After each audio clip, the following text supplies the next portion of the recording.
Hi friends, welcome to my YouTube channel. Hope you all are doing good. So in this video we are going to discuss about the very most important topic of transportation engineering for competitive exams. So that is side distance. This is very important topic as mostly one question would definitely be asked for the competitive exams. Okay, whatever it might be. So coming to the side distance, it is the length of road visible ahead to the driver at any instance. Okay, at any instant whatever the length of road is visible to the driver, we call it as side distance. Okay, that is whenever we are having more vehicles on the road, at that time whenever he is overtaking or whenever he is having any turnings, so at any instance whatever the instance is, he should be able to view that length of road ahead the vehicle. Okay, so that is side distance. We have types in that. The first one we have is SSD, that is stopping side distance. The minimum side distance available on highway at any spot should be of sufficient length to stop a vehicle traveling at a design speed with safety and without collision with any other obstruction. Okay, that is whenever you see a vehicle suddenly coming in front of you or suddenly there is some obstruction in the way. Okay, you just want to apply the brake.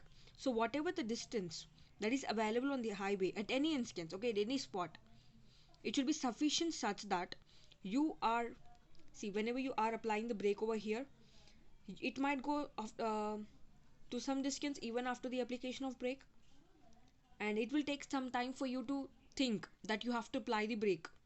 So that distance will also be considered. So generally we take SSD, the stopping side distance, as L plus B, that is lag distance plus braking distance. Okay, first let me explain you what is lag distance. So the distance traveled by the vehicle during reaction time is called as lag distance. See, I told you suddenly a dog came, okay? Suddenly a dog came. So you have to think, your brain should give you signals to apply the brake. So whatever the time taken by you during the reaction time, okay, during you are thinking that you have to apply the brake, okay? Whatever the time you have taken to apply the brake, that is this lag distance. At that time also the vehicle will move some distance, right? Whatever the distance it is moved before the application of brake, that is you are just thinking to apply the brake, so that distance is lag distance. That is simply L is equals to V into T, where V is the design speed, T is the reaction time. Generally by it is given by RC as 2.5 seconds.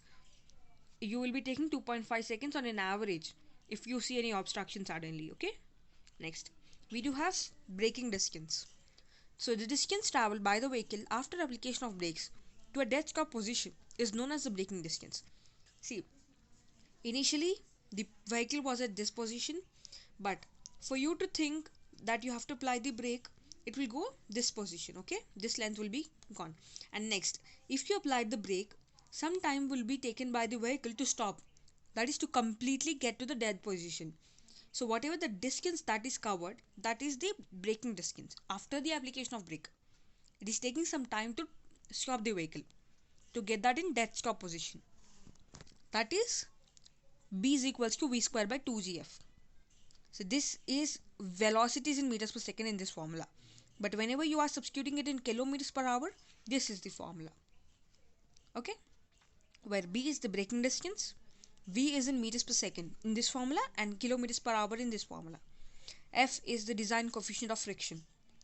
See, whenever you are applying the brake, the friction that is between the road surface and the vehicles beneath, that will be also a criteria to design that. So right, so that is why we are also taking the design coefficient of friction, and the G is the acceleration due to gravity. Okay, the F varies from 0.4 to 0.35 depending upon the speed. See, we have also the table showing this, the varying F values. So depending upon the speed, they are varying, right? And G is constant, that is 9.81 meters per second square. This acceleration due to gravity. So in this video, I will also explain you how we are converting this meters per second formula into the kilometers per hour formula. Okay.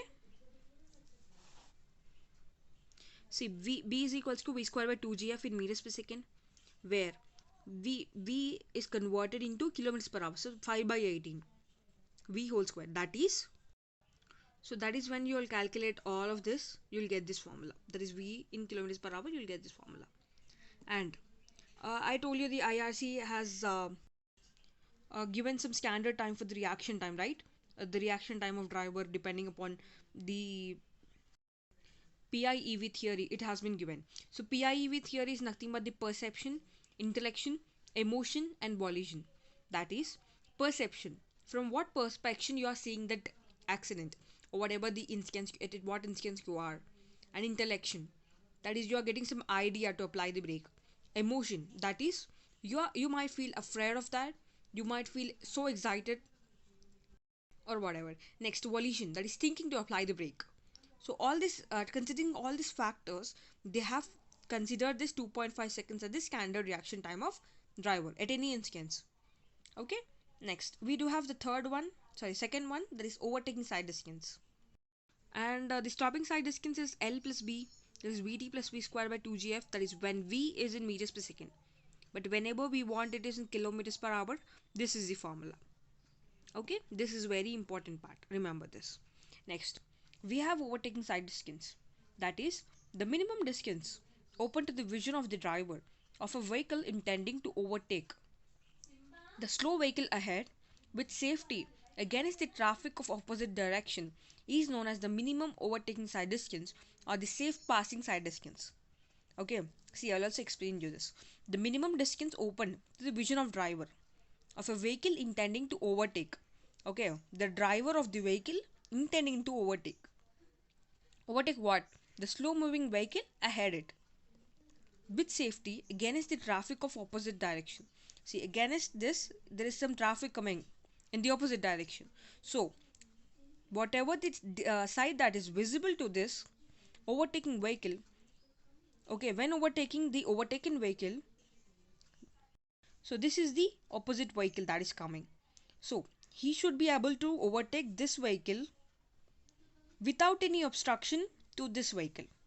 Okay, see, initially the vehicle is in A1 position and this vehicle is in B1 position, but during some passage of time it will be moving to A2 position and this will be moving to B2 position. Till then this opposite vehicle would be moved from this position to this position. So whatever the distance that is visible to this driver, see, he has to overtake this vehicle and come to this A3 position. So the overtaking distance is nothing but D1 plus D2 plus D3. D1 is the change in the initial and the intermittent position of this.